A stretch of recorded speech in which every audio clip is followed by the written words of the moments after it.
Ini adalah beberapa cara yang akan membantu kamu untuk jauh lebih ringan, jauh lebih tenang ketika kamu lagi cemas.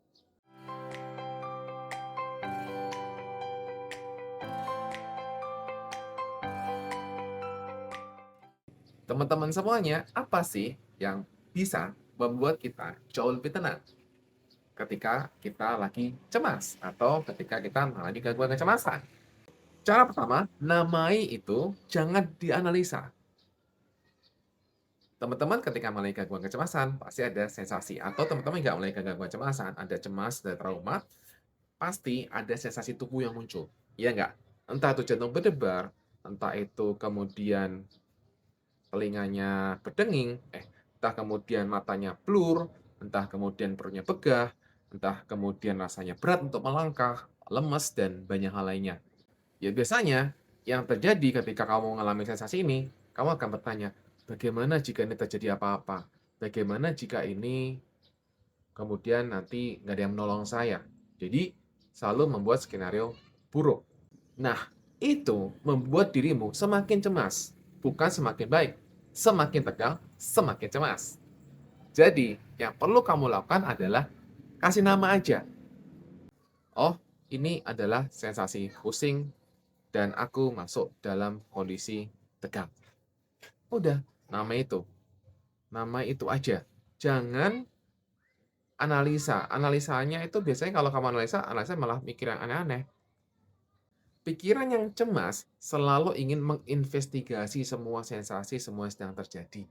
Tetapi ketika dirimu pindah dari analisa ke observasi, dari analisa ke menamai sensasimu, apa yang sedang muncul, itu yang akan bantu dirimu jauh lebih tenang. Yang kedua adalah izinkan teman-teman, jangan ditolak. Izinkan. Izinkan sensasi itu hadir. Banyak orang yang kemudian mengatakan, lawan, lawan, lawan.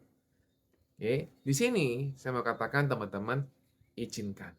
Jangan ditolak. Jangan menolak apapun yang hadir. Menolak yang sedang muncul itu membuat alarmmu semakin jalan.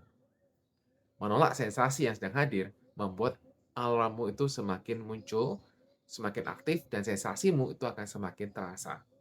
Jadi sensasimu itu adalah akibat, bukan sebab. Nah, kebanyakan dari kita itu cenderung apa? Mencoba menghilangkan akibat.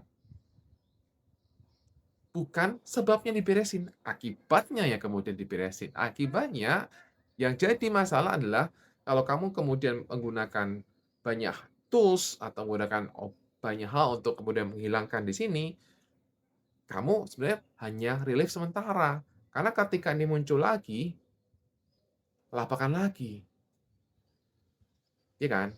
Nah, jadi untuk mencegah hal itu, maka dan untuk membuat itu nggak terjadi, membuat kamu bisa lebih tenang, membuat kamu bisa lebih benar-benar pulih, adalah izinkan. Izinkan sensasi hadir. Bagaimana cara mengizinkannya? Kamu bisa gunakan kalimat seperti ini. Ini tidak nyaman, tetapi ini aman.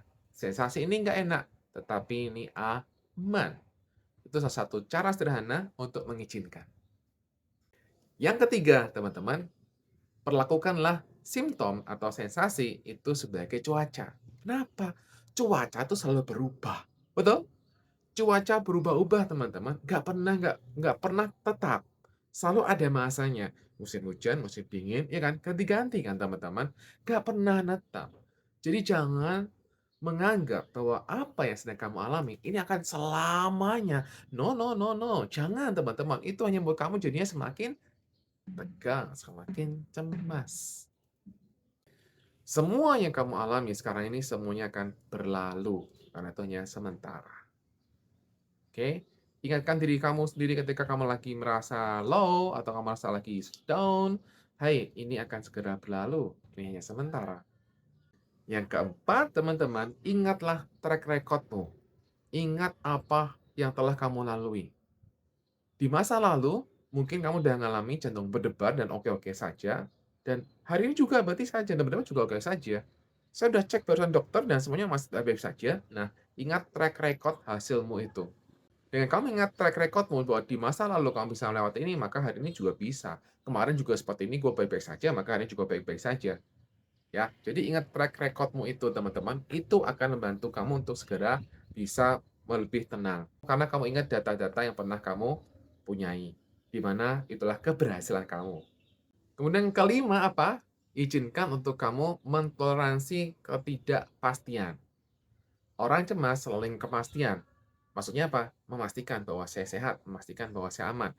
Orang cemas selalu ada punya pengertian, kalau saya ada sensasi berarti saya ada problem. Kalau saya ada sensasi berarti saya ada sakit. Itu pemahaman mereka. Atau orang-orang cemas biasanya akan selalu mikir nanti kalau aku begini, akan begini. Saya butuh kepastian. Nah, izinkan sekarang untuk mentoleransi ketidakpastian. Yang terakhir teman-teman, yang kamu alami itulah tubuhmu sedang overproteksi. Kamu tidak punya masalah. Tubuhmu sedang overproteksi, sedang menjaga dirimu. Jadi, izinkan untuk memahami ini saja. Tubuhmu tidak ada masalah, tubuhmu sekali lagi sedang overproteksi, makanya kemudian muncul semuanya. Pikiran muncul yang aneh-aneh karena semuanya kamu proteksi semuanya. Karena itulah bagian dari sistem alam tubuh untuk memproteksi dirimu. Jadi dengan pemahaman bahwa, oh ini ternyata saya terlalu overproteksi, maka kemudian kamu akan jauh lebih tenang. Karena kamu paham bahwa, oh ini adalah overproteksi yang sedang terjadi. Nah, itu teman-teman. Silahkan kamu coba praktekkan cara-cara sederhana ini yang akan membantu kamu untuk segera bisa lebih cepat, lebih tenang dalam menghadapi kecemasan yang kamu alami. Demikian teman-teman, bye-bye.